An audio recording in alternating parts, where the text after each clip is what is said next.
हाँ जी दोस्तों, जय श्री राम। कैसे हैं आप सब? I hope that you all are doing absolutely amazing. तो मेरे प्यारे प्यारे दोस्तों, आज हम क्या करेंगे? आज आपको इतना बड़ा बड़ा यहाँ पर केस स्टडी नंबर 15 लिखा हुआ दिख रहा होगा। तो हम क्या करेंगे दोस्तों? हम आज केस स्टडी नंबर 15 सॉल्व करेंगे। तो चलो बिना किसी देरी के सॉल्व करना शुरू करते हैं। अब ये जो केस स्टडी है ना दोस्तों, ये केस स्टडी भी बहुत लेंदी है। तो हम क्या करेंगे, इसका भी पहले हम रिक्वायर्ड पार्ट रीड करेंगे। ओके, उसके बाद में हम केस स्टडी को रीड करना शुरू करेंगे। अब हम रिक्वायर्ड पार्ट सबसे पहले क्यों पढ़ते हैं केस स्टडीज़ का दोस्तों? इससे क्या बेनिफिट मिलता है हमको? एक तो हमें ये समझ में आता है कि केस स्टडी में जो क्वेश्चंस पूछे हैं वो किन कॉन्सेप्ट्स पर बेस्ड हैं। अगर हमको ये कॉन्सेप्ट आते होंगे तभी हम इस क्वेश्चन को अटेम्प्ट करेंगे अपने एग्जाम में, वरना नहीं करेंगे। और दूसरी चीज़ क्या होती है कि अगर हमें ये पता होता है कि किन किन कॉन्सेप्ट में से क्वेश्चन आए हैं, तो जब भी हम केस स्टडी रीड करते हैं ना, हम उन्हीं कॉन्सेप्ट से रिलेटेड रेलिवेंट पैराज पर अपना अटेंशन देते हैं। बाकी के पैराज को हम सिर्फ ऊपर ऊपर से रीड करते हैं, इतना उसमें इन डेप्थ हम नहीं घुसते। ओके, एंड थर्ड बेनिफिट क्या मिलता है क्वेश्चंस को पहले देख करके, कि कभी कभी एमसीक्यूज़ में क्या होता है ना दोस्तों, एमसीक्यूज़ में ये लोग डायरेक्ट क्वेश्चन पूछ लेते हैं।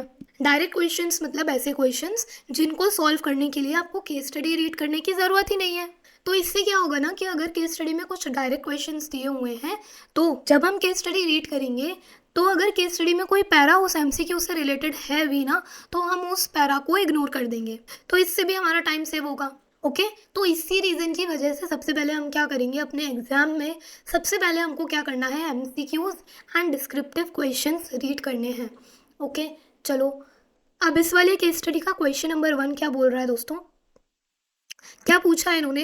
With reference to information given in the table regarding payments on account of job work to Khushi limited, which one of the below option is correct in respect of the amount on which TDS is required to be deducted under the provision of income tax act 1961।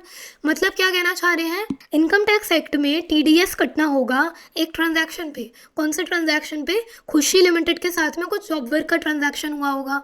ठीक है, अब कितना TDS कटेगा उसकी detail हमको नहीं दी हुई है इस क्वेश्चन में। ये तो जब हम केस स्टडी रीड करेंगे तभी हमको पता चलेगा। तो इसीलिए ये क्वेश्चन डायरेक्ट क्वेश्चन तो नहीं है, लेकिन हमको इस क्वेश्चन को रीड करके ये ज़रूर समझ में आया कि ये डीटी का टीडीएस से रिलेटेड क्वेश्चन है। ओके, चलो नेक्स्ट क्वेश्चन में इन्होंने क्या बोला है? Credit of tax paid on almost every input and input service used for supply of taxable goods and or service is allowed under GST except a list of items provided under CGST Act। मतलब GST act में ऐसे तो हर input और input service के ऊपर हमको ITC claim हो जाती है, लेकिन फिर भी कुछ गुड्स एंड सर्विसेज ऐसे हैं जिनको कि इनएलिजिबल माना जाता है, जिन पर आईटीसी हमको नहीं मिलता। कौन से ऐसे गुड्स सर्विसेज होते हैं दोस्तों? सेक्शन 17 सबसेक्शन 5 वाले, यानी इनएलिजिबल आईटीसी वाले। ओके, चलो आगे क्या बोलते हैं ये? ITC on such item is not allowed even though the same may qualify as input service and capital goods and are used in the course or furtherance of business considering the relevant GST law, which of the following ITC is admissible under GST. मतलब हमको क्या बताना है? इन्होंने जो 4 options दिए हैं, इन चारों ऑप्शन में से किस आइटम पर आईटीसी क्लेम हो जाएगी। ओके, फर्स्ट ऑप्शन में इन्होंने क्या बोला है? That goods lost, stolen, destroyed, return of etcetera. ये तो दोस्तों स्पेसिफिकली सेक्शन 17(5) में इनएलिजिबल आईटीसी मानी जाती है, तो ये तो गलत हो गया। सेकंड ऑप्शन में क्या बोला इन्होंने? Service of general insurance of motor vehicle for transportation of persons having approved seating capacity of 7 persons. Section 17 subsection 5 में 13 पैसेंजर्स तक की सीटिंग कैपेसिटी वाले जो मोटर व्हीकल्स होते हैं ना, इनके ना तो परचेज पर आईटीसी मिलती है, ना इनके इंश्योरेंस पर आईटीसी मिलती है, और ना ही इनके रिपेयर एंड मेंटेनेंस पर आईटीसी मिलती है। ठीक है, प्रेजेंट केस में इन्होंने क्या बोला है? 7 पर्सन्स की सीटिंग कैपेसिटी का व्हीकल है, तो इसीलिए इस पर भी आईटीसी क्लेम नहीं होगी। अगले ऑप्शन में क्या बोलते हैं दोस्तों? ये confectionery items for consumption provided to employees working in the factory under statutory obligation. तो क्या इस पर आईटीसी मिल जाएगी? हाँ दोस्तों, इस पर आईटीसी मिल जाएगी। क्यों मिलेगी दोस्तों? क्योंकि ऐसे तो सेक्शन 17 सब सेक्शन 5 में फूड बेवरेजेस वगैरह के ऊपर आईटीसी क्लेम नहीं होती है, लेकिन प्रेजेंट सिनेरियो में इन्होंने जो ये एक्सपेंस किया है ना, ये अंडर स्टैट्यूटरी ऑब्लिगेशन किया है दोस्तों, इसीलिए इस पर आईटीसी क्लेम हो जाएगी। तो करेक्ट ऑप्शन क्या हो जाएगा दोस्तों? C shall be the correct option. एक बार आंसर भी चेक कर लेते हैं हम लोग। Yes, C is the correct option.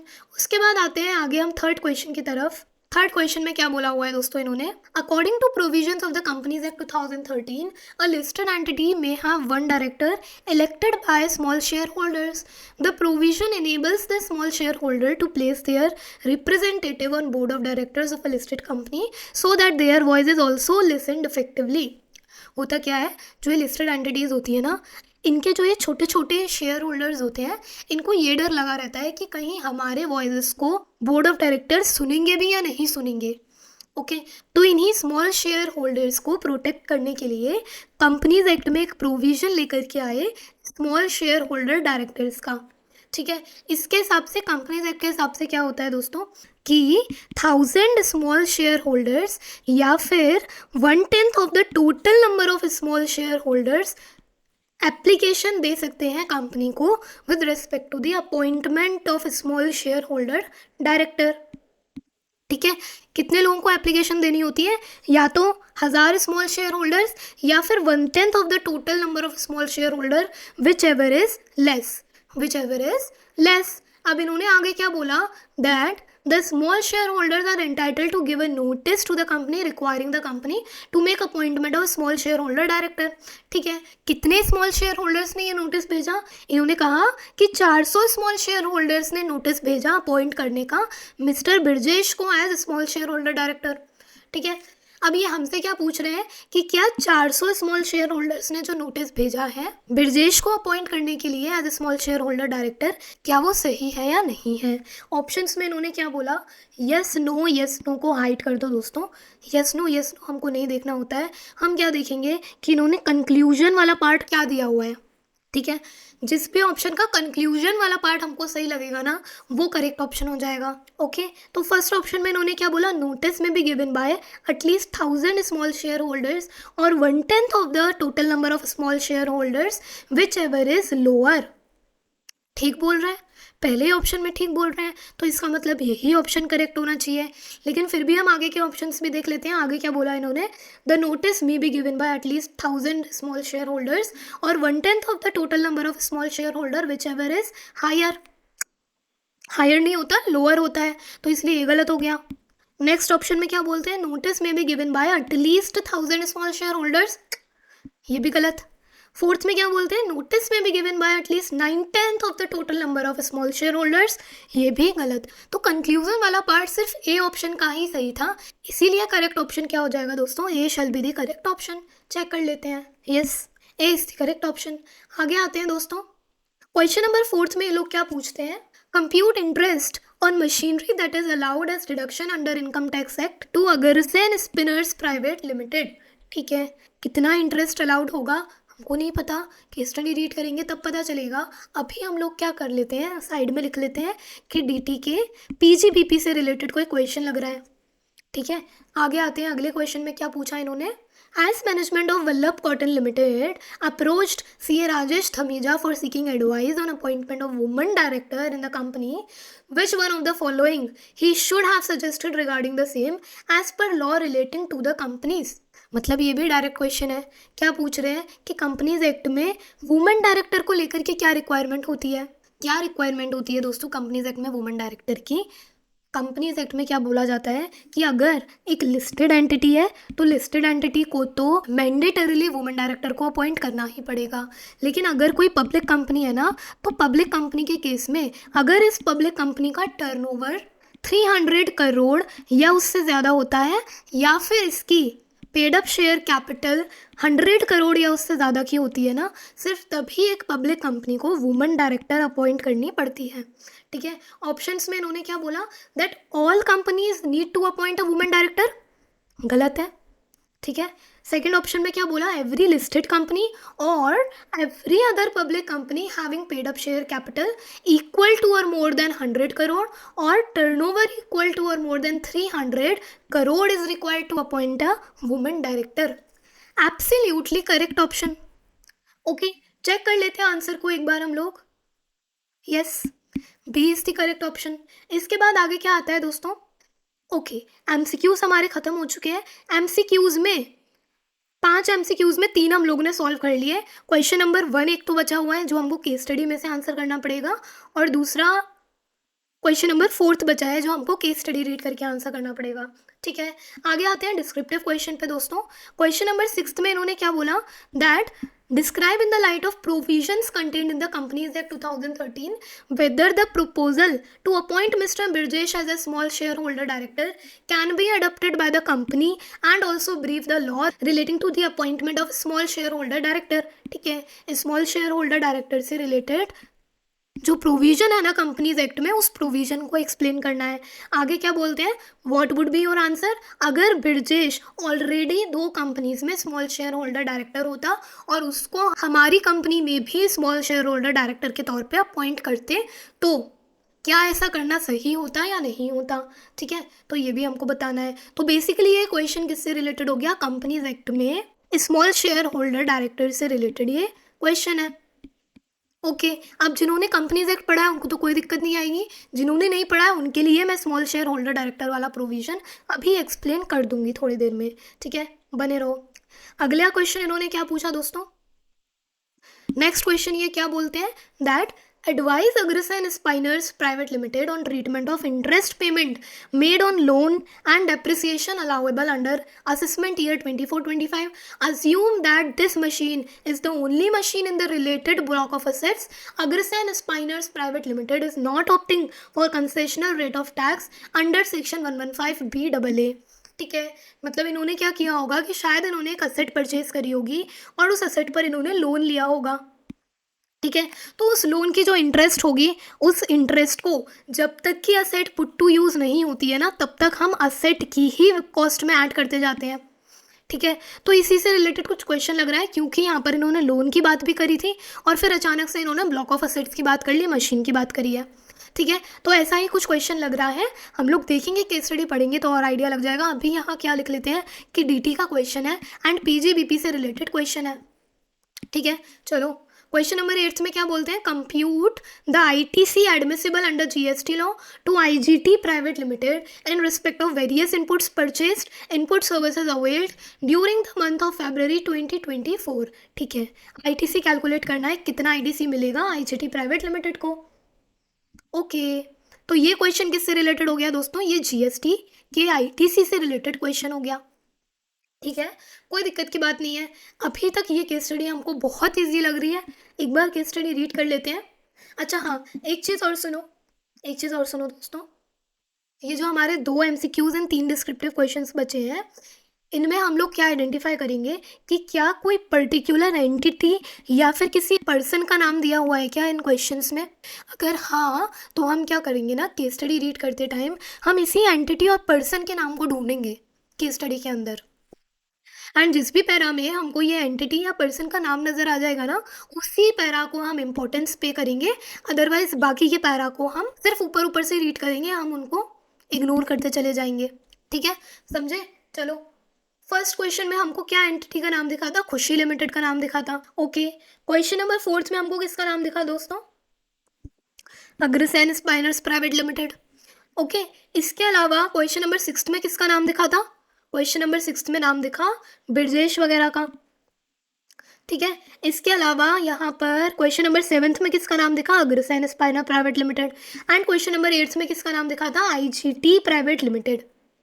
यानी हर क्वेश्चन में कुछ ना कुछ एक अलग या तो कंपनी का नाम नजर आ रहा है या पर्सन का नाम नजर आ रहा है, तो इन्हीं कंपनीज एंड पर्सन के नाम को हम ढूंढेंगे अब केस स्टडी में। ठीक है, चलो आ जाओ, फर्स्ट पैरा पर आए दोस्तों। फर्स्ट पैरा जनरली क्या होता है, इंट्रोडक्टरी पैरा होता है, जिसमें किसी भी कंपनी का थोड़ा सा हमें एक बैकग्राउंड प्रोवाइड करवाया जाता है। ठीक है, तो इसमें भी यही किया होगा। इस पैरा में कहीं भी हमको उन एंटिटीज या पर्सन का नाम दिख रहा है क्या जिससे रिलेटेड क्वेश्चन हमें सॉल्व करने हैं, नहीं दिख रहा। तो इन पैरास को रीड करने की ज़रूरत है, नहीं है रीड करने की ज़रूरत, लेकिन फिर भी मैं आपको स्टार्टिंग की 2-3 लाइन रीड करवा देती हूँ ताकि केस स्टडी का एक बैकग्राउंड समझ में आ सके। ठीक है, क्या बोलते हैं, सीए अरविंद कपूर है एक founder of Kapoor and company, and CA Arvind Kapoor member है of the institute of chartered accountants of India. Obvious सी बात है, जब नाम के आगे सीए लगा रहा है तो मेंबर तो होगा ही ना इंस्टीट्यूट का। ठीक है, आगे क्या बोला इन्होंने कि Kapoor and company has a rich experience of more than 35 years, blah blah blah blah blah. ठीक है, इग्नोर कर दो, मत रीड करो, आगे के पैरा पर आओ। आगे के पैरा में भी क्या आपको उन कंपनीज या पर्सन के नाम नजर आए जिनसे रिलेटेड क्वेश्चन सॉल्व करने हैं? नहीं नजर आए, तो इस पैरा को भी इग्नोर करो। इसके बाद अगले पैरा में आते हैं। अगले पैरा में नाम नजर आया क्या? हाँ, अगले पैरा में वल्लभ कॉटन लिमिटेड का नाम नजर आया। ठीक है, तो इस पैरा को हम अच्छे से रीड करेंगे। क्या बोला इन्होंने दोस्तों इस पैरा में? दैट वल्लभ कॉटन लिमिटेड क्या है? ये ना एक लीडिंग मैन्युफैक्चरर है of cotton.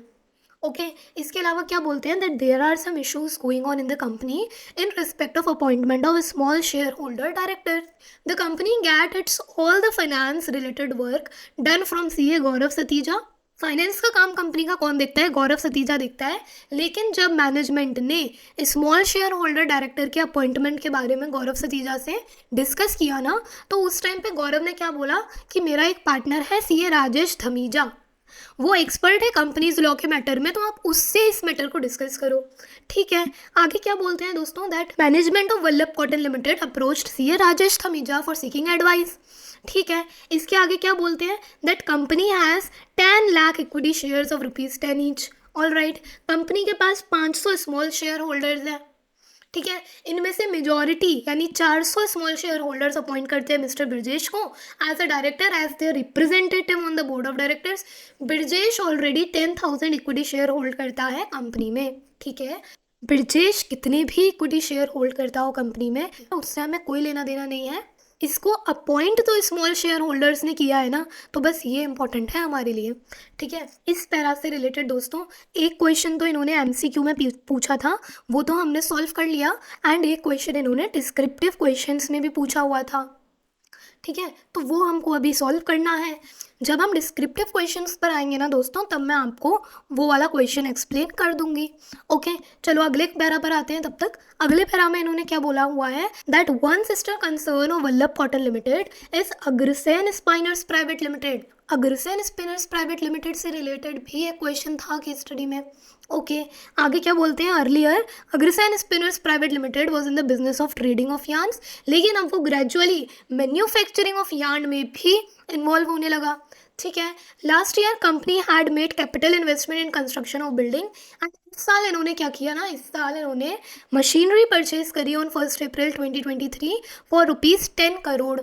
Company had paid from their own funds 30% and balance 70% by availing loan facility, यानी 10 करोड़ का 30%, 3 करोड़ रुपए तो इन्होंने अपने पास से पे कर दिए, एंड रिमेनिंग जो 7 करोड़ रुपीज़ थे ना दोस्तों, रिमेनिंग 7 करोड़ के लिए इन्होंने लोन ले लिया। किससे लोन लिया? सिंडिटॉप बैंक से लोन लिया at the rate of 12% per annum.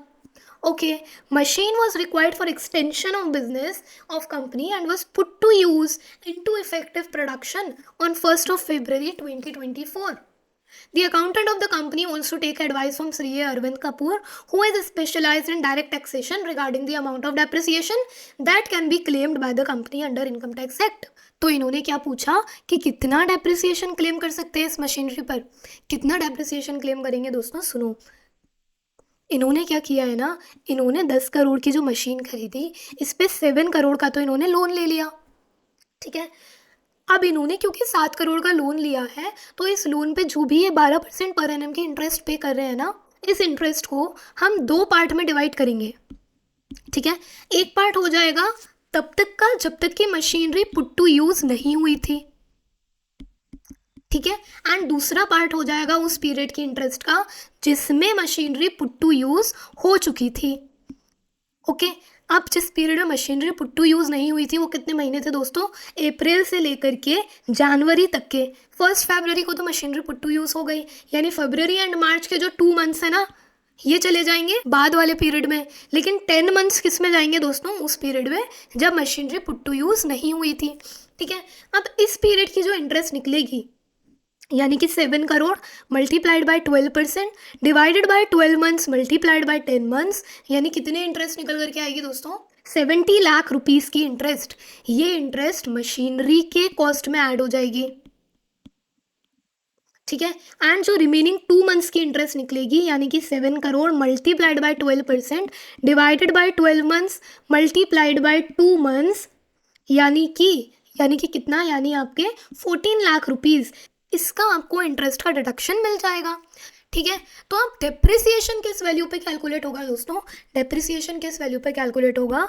Machinery की परचेज की कॉस्ट कितने की थी?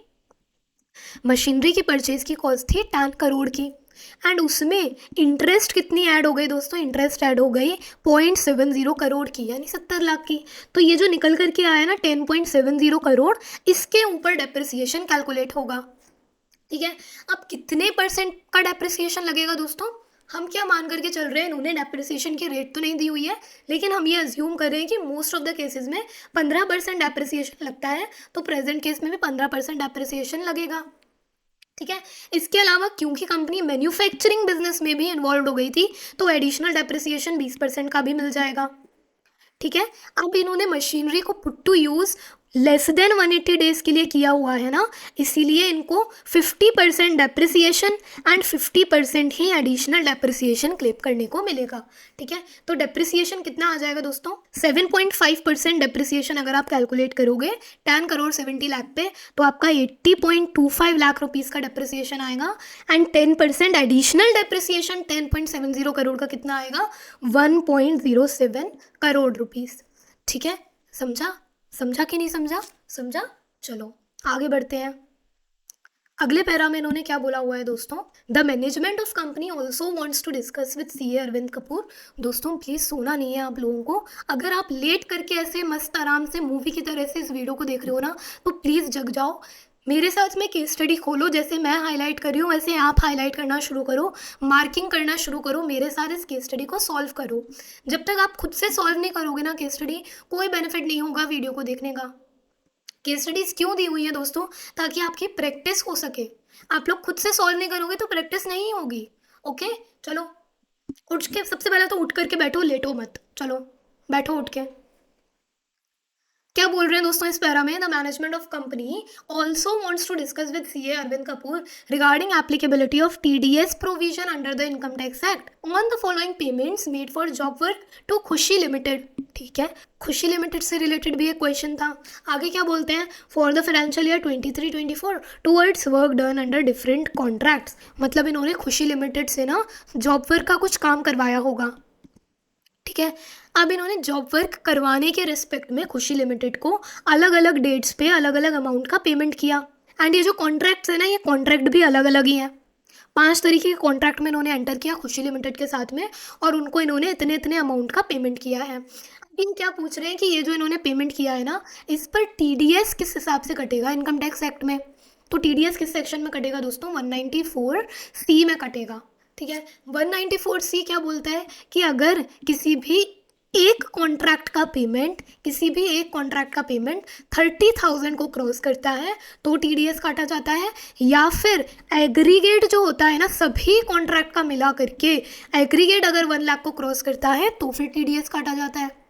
ठीक है, अब इनके केस में क्या है दोस्तों? इनके केस में इंडिविजुअली तो किसी भी कॉन्ट्रैक्ट का अमाउंट 30,000 को क्रॉस नहीं कर रहा है, लेकिन क्या टोटल 1 लाख को क्रॉस कर रहा है क्या? टोटल लगा करके देखते हैं कितना आता है।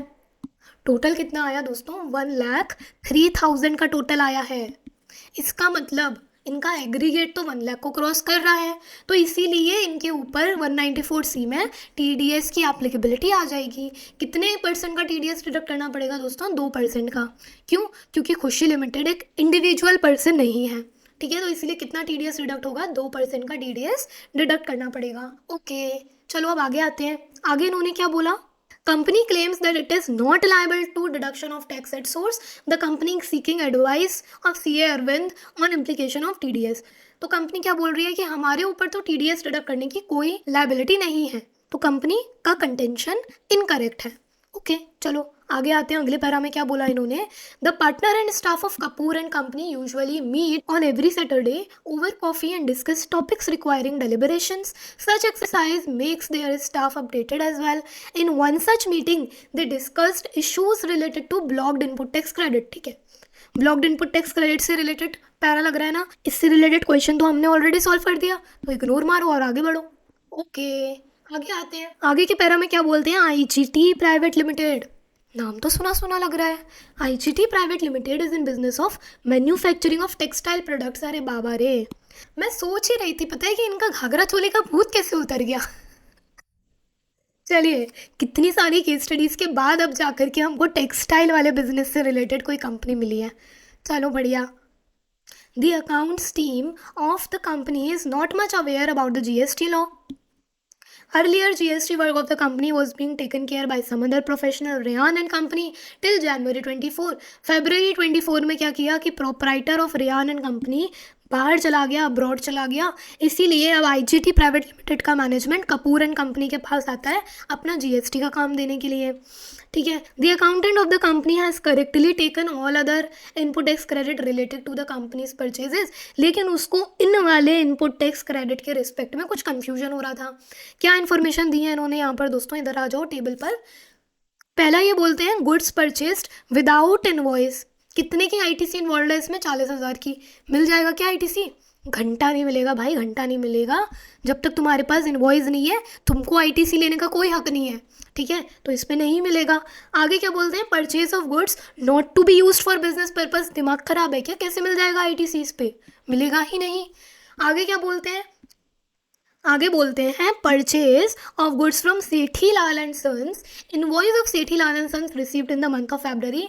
लेकिन गुड्स कब रिसीव्ड हुए हैं, मार्च में रिसीव्ड हुए हैं।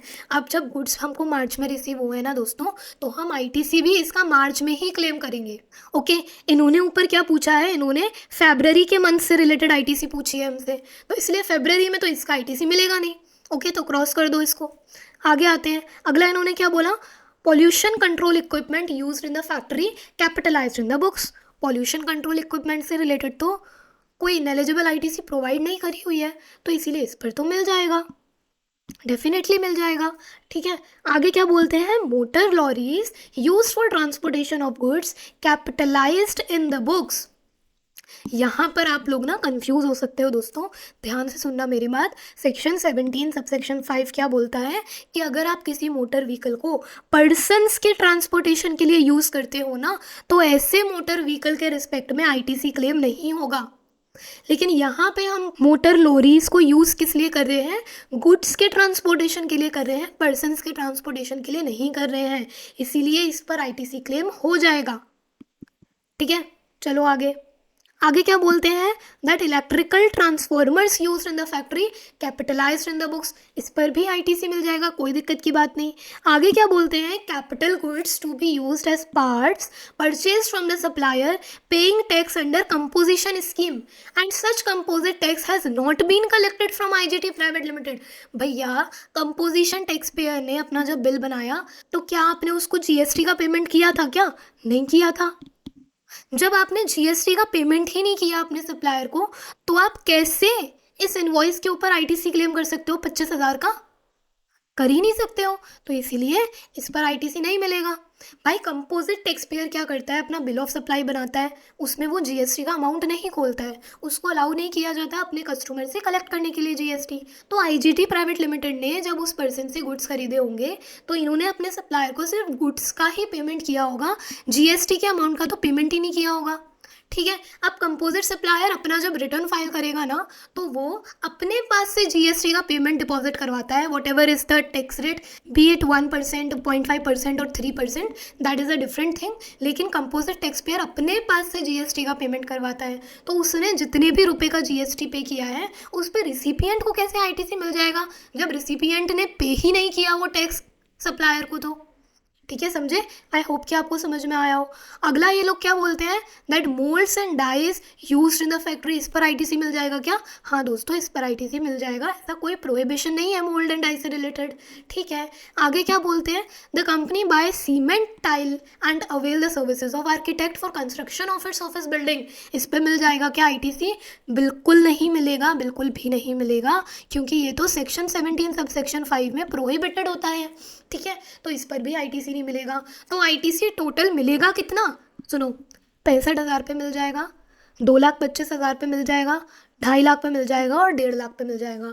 टोटल लगाओ कितना आया दोस्तों, टोटल कितना आया, कितना आया, कितना आया, टोटल आएगा दोस्तों 6,90,000। ठीक है, चलो आगे। अच्छा, आगे क्या चलें, अब तो क्वेश्चन ही आ गए, बहुत बढ़िया।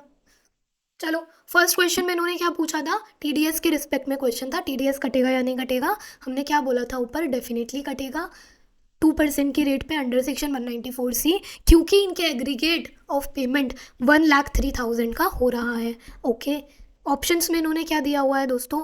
फर्स्ट ऑप्शन में क्या बोलते हैं? TDS is not required to be deducted, गलत हो गया। सेकंड में क्या बोला? TDS is only required to be deducted on contract number 5 ₹18,000, बिल्कुल इनकरेक्ट। सी में क्या बोलते हैं? TDS is required to be deducted on whole amount that is ₹1,03,000, बिल्कुल करेक्ट। करेक्ट ऑप्शन क्या है? C is the correct option. Check कर लेते हैं एक बार आंसर को। Yes, C is the correct option. उसके बाद क्या करना है? क्वेश्चन नंबर 4 पर आते हैं हम लोग। 2 और 3 हमने सॉल्व कर लिए थे। क्वेश्चन नंबर 4 में इन्होंने बोला था कि कितना इंटरेस्ट का डिडक्शन अलाउड हो जाएगा। हमने निकाला था ना ऊपर, 2 महीने का जो पीरियड था ना, फरवरी एंड मार्च का, ये वाला, इसके रिस्पेक्ट में इंटरेस्ट का पेमेंट अलाउड हो जाएगा। कितना पेमेंट था? 14 लाख का, तो 14 लाख का अलाउड हो जाएगा एज डिडक्शन। ठीक है, या सो 14 लाख कहाँ दिया हुआ है? ऑप्शन नंबर डी में दिया हुआ है, तो इसलिए करेक्ट ऑप्शन क्या होगा दोस्तों? D shell be the correct option. Yes, correct है। ओके, फिर आते हैं हम डिस्क्रिप्टिव क्वेश्चन पे। क्वेश्चन नंबर 5 भी हम लोग सॉल्व कर चुके थे। ओके, डिस्क्रिप्टिव क्वेश्चन में क्वेश्चन नंबर 6 में इन्होंने हमसे क्या पूछा था कि स्मॉल शेयर होल्डर डायरेक्टर के रिस्पेक्ट में एक तो कंपनीज लॉ का प्रोविजन एक्सप्लेन करना है, और दूसरा इन्होंने क्या पूछा था कि अगर ब्रजेश ऑलरेडी 2 कंपनीज में स्मॉल शेयर होल्डर डायरेक्टर्स था तो क्या हम उसको अपॉइंट कर सकते थे या नहीं कर सकते थे। तो अब आ जाओ दोस्तों, मैं थोड़ा सा आपको स्मॉल शेयर होल्डर्स वाली चीज़ एक्सप्लेन कर देती हूँ। सेक्शन 151 होता है कंपनीज एक्ट 2013 में, स्मॉल शेयर होल्डर डायरेक्टर से रिलेटेड, एंड इसी से रिलेटेड उन्होंने रूल भी फ्रेम करे हुए हैं। Rule 7 of the companies appointment and qualification of director rule 2014। क्या बोला हुआ है दोस्तों इसमें? हर लिस्टेड एंटिटी के ऊपर ये चीज़ एप्लीकेबल होती है स्मॉल शेयर होल्डर डायरेक्टर की। यहाँ पर क्या होता है कि हर लिस्टेड एंटिटी के स्मॉल शेयर होल्डर्स को ना एक ऑप्शन दिया जाता है स्मॉल शेयर होल्डर डायरेक्टर को अपॉइंट करने का। ठीक है, मैंडेटरी नहीं है लिस्टेड एंटिटी को कि इन्हें करना ही करना पड़ेगा, ऑप्शन दिया जाता है स्मॉल शेयर होल्डर्स को। अगर ये चाहते हैं अपना एक रिप्रेजेंटेटिव डायरेक्टर अपॉइंट करवाना तो ये करवा सकते हैं। ओके, करना क्या पड़ता है दोस्तों इसके अपॉइंटमेंट के लिए? स्मॉल शेयर होल्डर्स ना एक नोटिस सेंड करते हैं कंपनी के पास में for the appointment of small share holder directors. ठीक है, कितने स्मॉल शेयर होल्डर्स नोटिस भेजते हैं? 1000 ऑफ स्मॉल शेयर होल्डर्स या 1/10 of the total small share holders which ever is less. ठीक है, एंड नोटिस कब भेजना होता है दोस्तों? नोटिस भेजना होता है मीटिंग जो हो रही है ना डायरेक्टर्स को अपॉइंट करने की, उसके 14 दिन पहले, कम से कम 14 दिन पहले नोटिस भेजना होता है। ओके, इसके अलावा किस पर्सन को स्मॉल शेयर होल्डर डायरेक्टर के तौर पे अपॉइंट कर सकते हैं? किसी भी पर्सन को कर सकते हो, कोई दिक्कत वाली बात नहीं है, लेकिन ये पर्सन ऑलरेडी 2 कंपनीज में स्मॉल शेयर होल्डर डायरेक्टर की पोजीशन अगर होल्ड करता है ना, तो इस पर्सन को अपॉइंट नहीं कर सकते हैं as a small share holder director. यानी मैक्सिमम एक पर्सन सिर्फ 2 ही कंपनीज में स्मॉल शेयर होल्डर डायरेक्टर की पोजीशन होल्ड कर सकता है, एंड 2 कंपनीज में भी सिर्फ तब होल्ड करेगा जब इन दोनों कंपनीज का जो बिजनेस है ना, ये कॉन्फ्लिक्टिंग बिजनेस में इन्वॉल्व नहीं होने चाहिए, यानी इनका सेम या कॉन्फ्लिक्टिंग बिजनेस नहीं होना चाहिए, दोनों का अलग अलग बिजनेस होना चाहिए, तभी ये 2 कंपनीज में स्मॉल शेयर होल्डर डायरेक्टर्स हो सकता है, और 2 से ज़्यादा में तो हो ही नहीं सकता। ठीक है, समझ में आया? बस यही हमको मेंशन करना है इस आंसर में। इन्होंने आंसर में क्या दिया दोस्तों, एक बार आंसर रीड करवा देती हूँ मैं आपको। इन्होंने क्या बोला? इन्होंने सबसे पहले सेक्शन 151 कोट कर दिया एंड रूल 7 कोट कर दिया। उसके बाद में इन्होंने बता दिया कि सिर्फ लिस्टेड कंपनीज के ऊपर ये सेक्शन एंड रूल एप्लीकेबल होते हैं, एंड कितने स्मॉल शेयर होल्डर्स को नोटिस भेजना होता है, 1000 या 1/10 विच एवर इज़ लोअर। तीसरा, ये लोग क्या बोलते हैं कि कम से कम मीटिंग से 14 दिन पहले नोटिस भेज देना, और जिस भी पर्सन को आप अपॉइंट कर रहे हो ना, वो पर्सन 2 कंपनी से ज़्यादा में स्मॉल शेयर होल्डर डायरेक्टर की पोजीशन होल्ड नहीं कर सकता है। आगे क्या बोलते हैं कि अगर प्रेजेंट केस में हम देखें वल्लभ कॉटन लिमिटेड में, तो कितने शेयर होल्डर्स ने एप्लीकेशन दी थी? 400 शेयर होल्डर्स ने दी थी। ठीक है, total number of small share holders कितने थे? 500 थे। ठीक है, तो कंपनीज एक्ट के प्रोविजन के हिसाब से मिनिमम कितने लोगों को एप्लीकेशन देनी चाहिए थी? 500 का 1/10 यानी कि 50 शेयर होल्डर्स, या फिर 1000 विच ever is less. Okay, less कितना हुआ? 50 हुआ, मतलब कम से कम 50 शेयर होल्डर को नोटिस भेजना चाहिए था, लेकिन प्रेजेंट केस में तो 400 स्मॉल शेयर होल्डर्स ने नोटिस भेजा है, तो इसलिए इनका अप्रूवल तो करेक्ट है। ओके, दूसरा इन्होंने क्वेश्चन क्या रेज किया था कि अगर ब्रजेश 2 कंपनी से ज़्यादा में स्मॉल शेयर होल्डर डायरेक्टर है तो अपॉइंट कर सकते हैं क्या उसको, तो नहीं कर सकते हैं दोस्तों। आगे इन्होंने क्या लिखा, that if Mr. Birjesh already holds position of small shareholder director in 2 companies, then he cannot be appointed as a small shareholder director in Vallabh Cotton Limited। ठीक है, आ गया समझ। चलो आगे आते हैं दोस्तों। अगले क्वेश्चन में इन्होंने हमसे क्या पूछा था, अगले क्वेश्चन में इन्होंने पूछा था डेप्रिसिएशन का अमाउंट असेट पर and treatment of interest payment. ठीक है, हम लोगों ने ऑलरेडी ऊपर देख लिया था। इधर दैट इंटरेस्ट का जितना भी पेमेंट हो रहा है उसमें से 14 लाख का इंटरेस्ट का पेमेंट तो डिडक्शन के तौर पे अलाउड हो जाएगा, 70 लाख का इंटरेस्ट का पेमेंट मशीनरी की कॉस्ट में ऐड होगा, एंड डेप्रिसिएशन हमें कितना मिलेगा 7.5% के हिसाब से 80.25, और एडिशनल डेप्रिसिएशन कितना मिलेगा 1.07 करोड़। ठीक है, अब इनका आंसर चेक कर लेते हैं इन्होंने क्या दिया है। देखो दोस्तों, मैं ना आपको line by line answer read ही नहीं करवाती हूँ, तो ये आपकी रिस्पॉन्सिबिलिटी बनती है कि आप वीडियो एंड होने के बाद में सारे आंसर्स को खुद से एक बार रीड कर लिया करो। ठीक है, तभी आपको आइडिया लगेगा कि ये लोग किस मैनर में आंसर प्रेजेंट कर रहे हैं। ओके, अब इन्होंने क्या किया ना दोस्तों, इंटरेस्ट ऑन टर्म लोन से रिलेटेड जो प्रोविज़न होता है इन्होंने उस प्रोविज़न को एक्सप्लेन कर दिया। ठीक है, इसके बाद में इन्होंने क्या किया, इन्होंने बोला कि इंटरेस्ट जो थी 10 महीनों की यानी 70 लाख रुपीज़ की, इसको तो हम कैपिटलाइज कर देंगे। Okay, actual cost of machinery कितनी आ जाएगी इंटरेस्ट को जोड़ करके 10,70,00,000 की आ जाएगी। ओके, फिर ये क्या बोलते हैं कि रिमेनिंग जो 2 मंथ्स की इंटरेस्ट है ना यानी 14 लाख, इसको हम डिडक्शन के तौर पे अलाउ कर देंगे। ओके, डेप्रिसिएशन के लिए ये लोग क्या बोलते हैं कि क्योंकि मशीनरी को 180 डेज से कम के लिए पुट टू यूज़ किया हुआ है इसीलिए 15% का 50% डेप्रिसिएशन अलाउ किया जाएगा। कितना हो जाएगा 80,25,000, एंड एडिशनल डेप्रिसिएशन भी 50% ही अलाउड होगा, यानी कि 10,70,00,000 का 10% यानी 1,07,00,000 रुपये का एडिशनल डेप्रिसिएशन अलाउड हो जाएगा। तो टोटल डेप्रिसिएशन कितना आ गया 1,87,25,000। ठीक है, आगे क्या बोला इन्होंने कि जो बैलेंस 1,07,00,000 का एडिशनल डेप्रिसिएशन बचा है वो हम अगले साल में क्लेम करने को दे देंगे। ठीक है, बस इसके बाद में क्या आया, इसके बाद में अगले क्वेश्चन में इन्होंने क्या पूछा था दोस्तों, अगले क्वेश्चन में इन्होंने पूछा था कि आईटीसी कितना क्लेम कर सकती है आईजीटी प्राइवेट लिमिटेड, वो भी हमने ऊपर कैलकुलेट कर लिया। कितना आईटीसी निकाला था हमने 6,90,000 का। ओके, चेक कर लेते हैं एक बार। यस, 6,90,000। ओके, इसी के साथ दोस्तों हमारी केस स्टडी नंबर 15 भी हो जाती है सॉल्व। अब आप लोगों को क्या करना है दोस्तों, सिर्फ वीडियो देखने से काम नहीं चलेगा, आप लोग इस केस स्टडी को खुद से सॉल्व करो। इवन मैं तो कहती हूँ ना कि आप पहले खुद से केस स्टडीज़ को सॉल्व किया करो, उसके बाद वीडियो देखने आया करो। ओके, एंड अगर आपके कुछ डाउट्स होते हैं दोस्तों तो आप मुझे कमेंट में पूछ सकते हो, या आप लोग ना सोशल मीडिया ऐप का लिंक डिस्क्रिप्शन बॉक्स में दिया हुआ है, आप सोशल मीडिया के थ्रू भी मुझसे कनेक्ट कर सकते हो, पूछ सकते हो। टेलीग्राम चैनल का लिंक भी प्रोवाइड किया हुआ है डिस्क्रिप्शन में, तो आप टेलीग्राम चैनल पर भी जुड़ सकते हो। ठीक है, एंड इसके अलावा अगर आपको वीडियो पसंद आई हो, अगर आपको एक्सप्लेनेशन अच्छा लगा हो दोस्तों, तो कमेंट में एक एप्रिसिएशन नोट ज़रूर लिख देना, जिससे कि मुझे थोड़ा सा मोटिवेशन मिल सके। Okay, so yes, 15 case studies जो इंस्टीट्यूट ने रिलीज़ करी थी ये तो आज हमने ख़त्म कर दी हैं। स्टूडेंट जर्नल की एक तो 3 केस स्टडीज़ बची हुई हैं, ये हमें सॉल्व करनी है, एंड इसके अलावा आरटीपी में भी 2 केस स्टडीज़ थी, तो ये हमको सॉल्व करनी है। एमटीपी सेकंड जब आपका रिलीज़ हो जाएगा तो एमटीपी सेकंड मेरे को सॉल्व करवाना है आपको। एंड इसके अलावा मैं ना सोच रही थी कि आपके कुछ ओल्ड कोर्स से related past year papers and MTP वगैरह, या ओल्ड कोर्स से रिलेटेड जो केस स्टडी डाइजेस्ट है ना, तो उसमें से भी मैं कुछ केस स्टडीज़ आप लोगों को सॉल्व करवा दूँ। ठीक है, इन सभी चीज़ों का एक शेड्यूल मैं आप लोगों को जहाँ तक कि कल नहीं तो परसों मैं आपको प्रोवाइड करा दूँगी, ताकि आप लोग थोड़ा अपनी स्टडीज़ को मैनेज कर सको मेरे साथ में। ठीक है, तो बस that is it for today दोस्तों। पढ़ते रहो, बहुत अच्छे से पढ़ाई करो, मन लगा करके पढ़ाई करो, सिर्फ 1 महीना बचा है आपके पास में। ठीक है, अब हम मिलेंगे अपनी अगली वीडियो के साथ में। That is it for today दोस्तों। जय हिंद, जय Bharat. This is CA Himanshi Garg signing off.